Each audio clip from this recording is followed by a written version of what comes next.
Hey everybody, welcome to Planetary Awareness. I'm Dave Mascatello, your host here, and here we got Brian Michaud. How's it going? Good friend. I've known him for the last couple years, and I've seen a tremendous transformation in your life. You've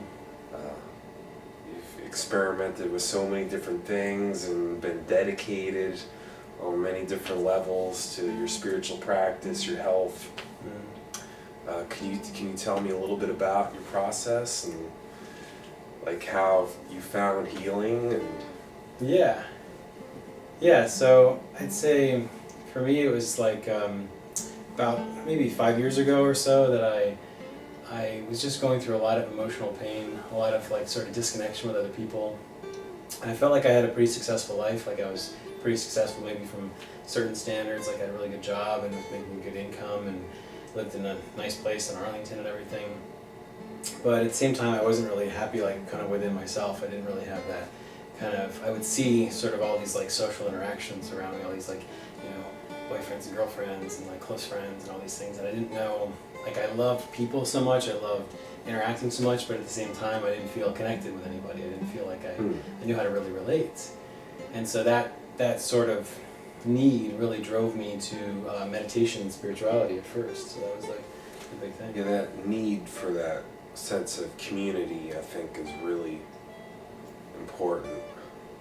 Yeah, it seemed like you were searching for that. At one point, I had a community house, and we were Yeah. thinking about getting together on that.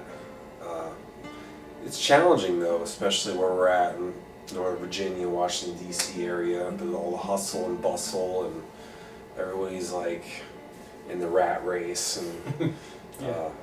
but it's gotten better here. And once you say you connected with a lot more people. I was really surprised when I first sort of made the decision to go out and look for a community and kind of get out of my own place. I was really surprised that I was able to find this really amazing place over in Sterling. It was called the Yoga Yurt, and it had all this incredible, music and mantra chanting and just spiritual tradition and community and food and love, and it was just really beautiful and really connected with a lot of amazing souls there. And made incredible, created amazing stuff from that. So, what is your suggestion to people on how to, like, connect with the community and find the others out there, right? Yeah. I'd say first kind of find out what you love the most, like things that you love to do. It could be activities, it could be the arts and music, it could be, even work-related stuff. If you're really, interested in anything, really, find something that you're just interested and passionate about, maybe something that you do often anyway, and then look on like Meetup or something and try to find like groups that are already doing that, and kind of try to put yourself a little bit in a state of wanting to expand or learn or grow something in that area. Like if it's already something that you're passionate about, then you probably are like wanting to see even more passion come out of that, see what you can create from that, see more you can experience in that area of your life. And so going out and meeting people, even though like it may be a little bit nerve-wracking at times, like having to kind of step outside your own boundaries, can be really a rewarding experience, really incredible, and finding that sense of community and mutual happiness between people. So yeah. It really is cool when you can connect with other people that have the same interests as you and are passionate about all the different activities and spiritual practices. And I mean, yoga seems like an amazing way to sort of bring people together, not only like in the community, but it helps us get closer with ourselves too. Like we build a relationship with ourselves, with God or higher power. Have you found yoga to be particularly helpful in your life? Yeah, what was profound for me actually was the first like yoga that I really connected with, because there's actually different kinds of yoga. Like what in the West we might consider yoga as sort of the more the physical movement aspect, the more exercise aspect, you could actually say. But if you look at more the traditional sense of yoga, there's actually a variety of kinds of yoga, and the one that like I found in the community that I started that I went to several years ago was called Bhakti Yoga, which is really connecting with your heart, connecting with the sort of deep soul, deep spirit that you have within yourself to really feel that sense of interconnection and interconnection between yourself and other people. And that is really, it's a sense of developing that connection and like, you know, honing it, shaping it, and expanding it. And that's been the most profound yoga that I've experienced, because that is really the inner search for your own connection within yourself. And at the same time, you find that the more you do that, the more easily it is to build rapport with other people and connect with them too. It's amazing, and these aren't just like things we're coming up with now. These are like ancient practices. Yeah. That we can learn from. You know, one thing I learned recently from like Yin Yoga is that it's really all about the breathing, and it's not so much about the poses, although the poses are extremely useful.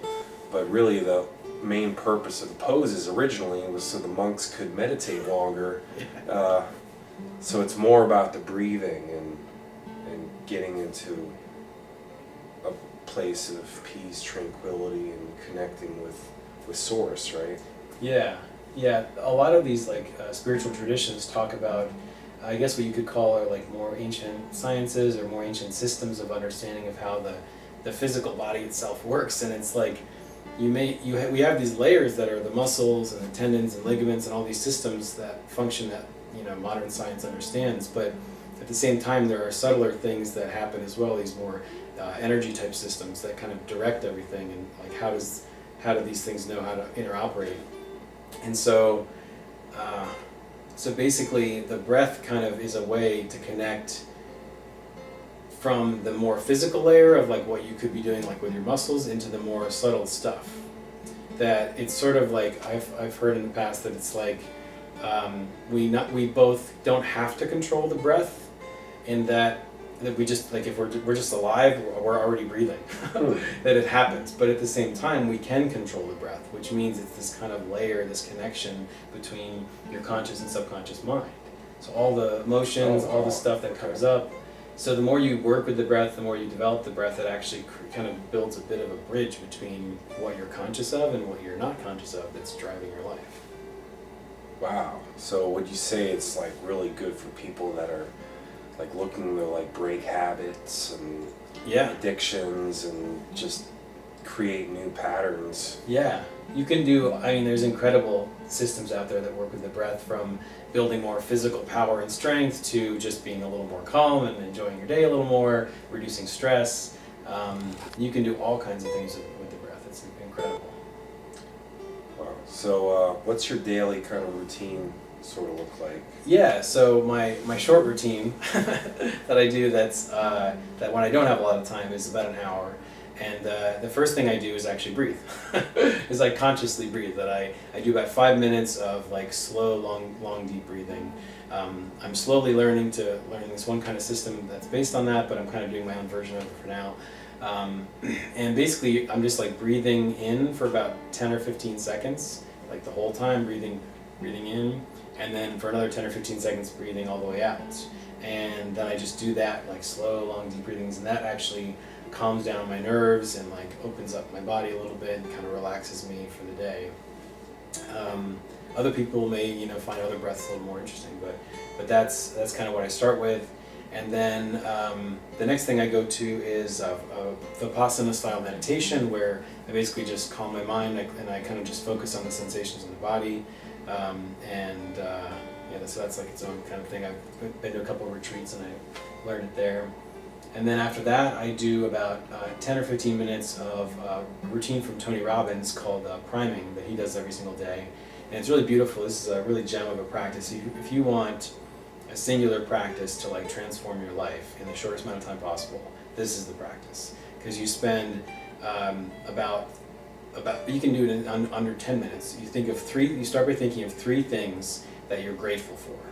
And you don't just think of them and kind of, okay, you actually go back to that moment when you felt the gratitude for them, and you relive the moment. You feel it in your body, you feel it in your emotions, and you step back in as if it's really happening again. And, it's flashing. Okay, cool.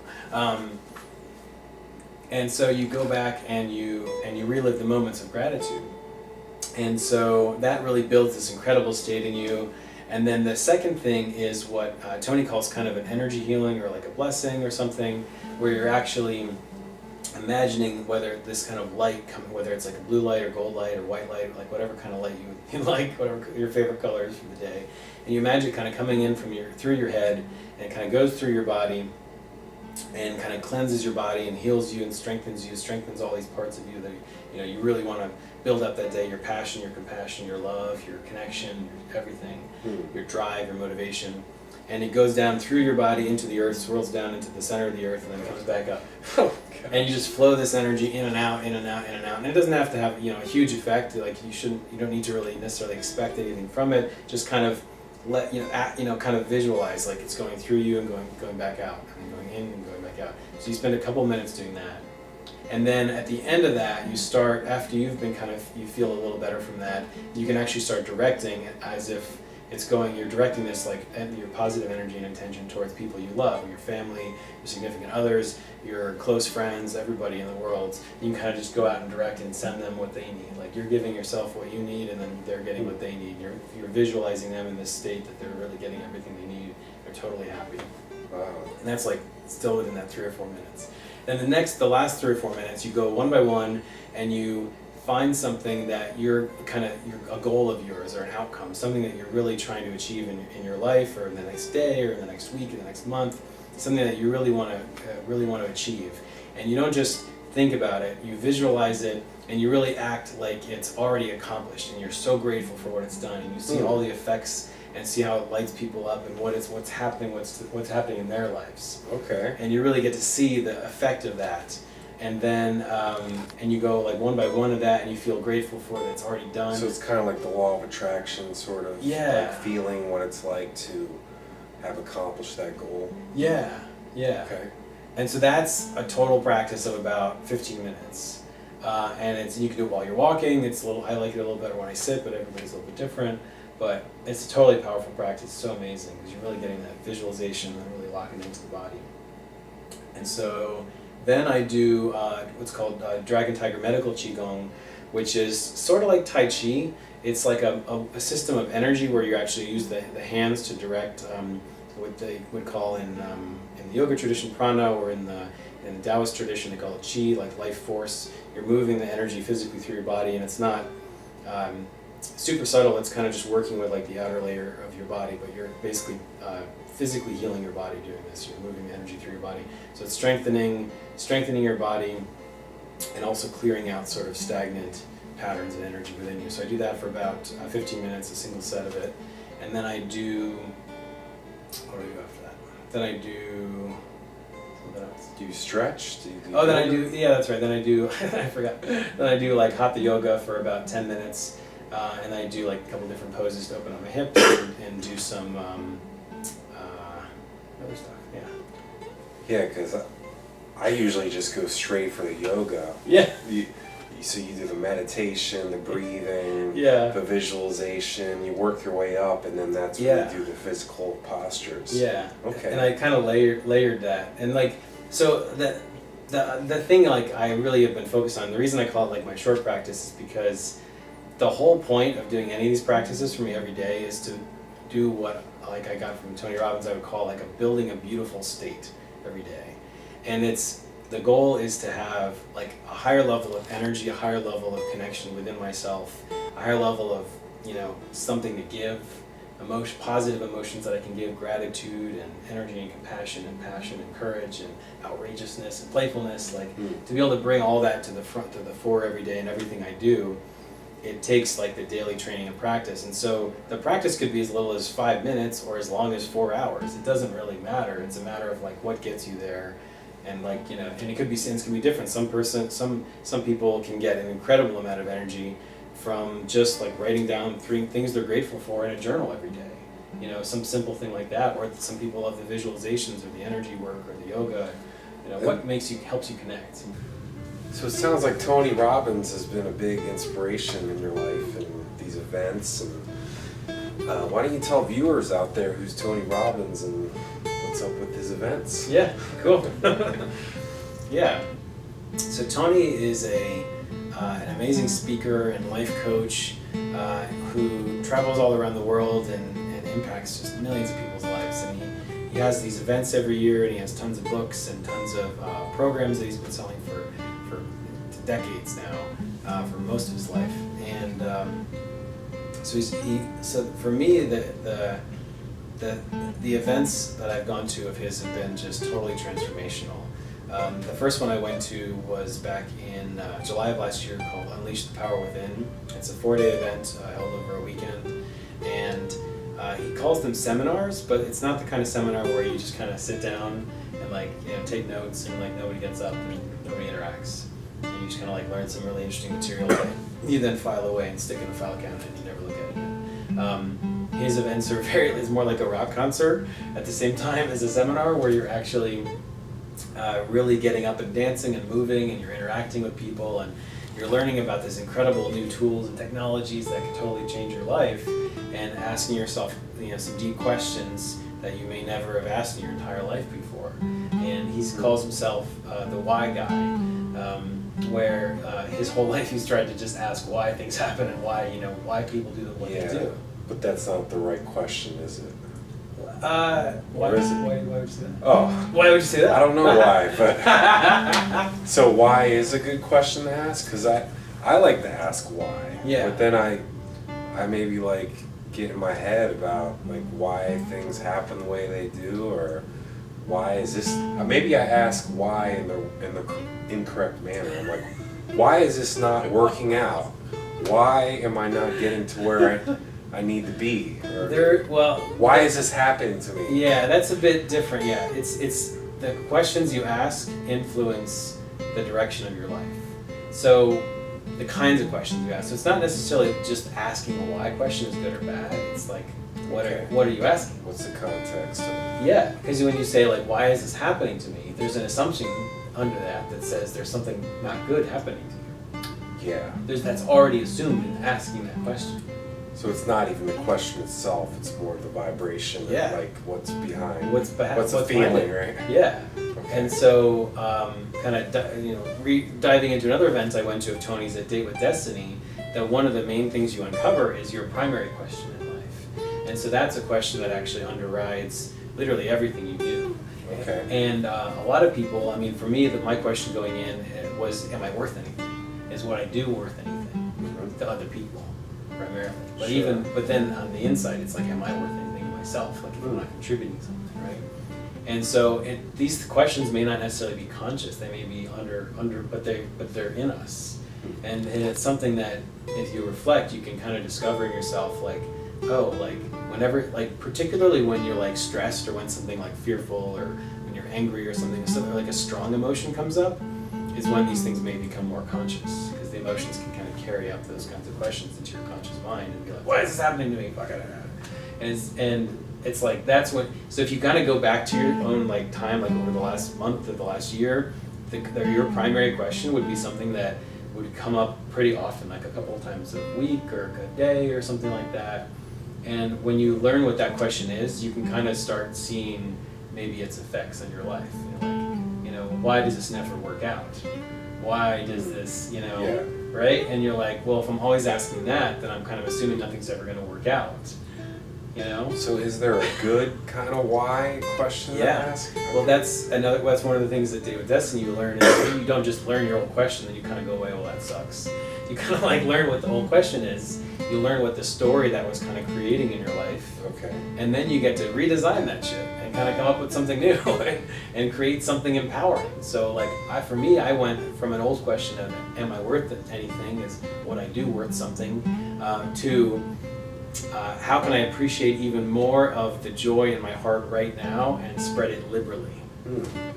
And the way you empower that, the way you can switch this, if you want a little tool you can go away with, is you can kind of ask what your old question was and then kind of figure out what's a better question that can actually just help your life. It doesn't have to be the perfect question. Let's just like any question that could like move you in a better direction. So instead of like, why is this happening to me? Like, how can I view this as an opportunity, or what is this opportunity that's presenting itself? What else could this mean?